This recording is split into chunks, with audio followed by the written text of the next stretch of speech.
حضرت حذیفہ رضی اللہ عنہ سے روایت ہے کہ رسول اللہ صلی اللہ علیہ وآلہ وسلم نے ارشاد فرمایا، ہمیں لوگوں پر 3 باتوں کے ذریعے سے فضیلت دی گئی ہے۔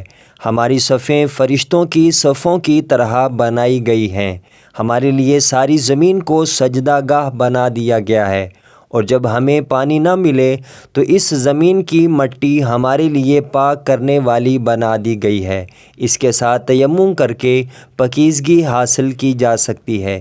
صحیح مسلم حدیث نمبر 1165۔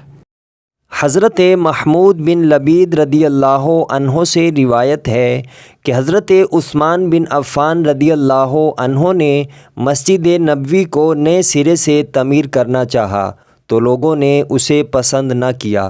ان کی خواہش تھی کہ وہ اسے اس کی اصل حالت پر رہنے دے۔ اس پر حضرت عثمان رضی اللہ عنہ نے فرمایا، میں نے رسول اللہ صلی اللہ علیہ وآلہ وسلم کو فرماتے ہوئے سنا کہ جس شخص نے اللہ کی خاطر کوئی مسجد بنائی، اللہ اس کے لیے جنت میں اس جیسا گھر تعمیر کرے گا۔ صحیح مسلم حدیث نمبر 1190۔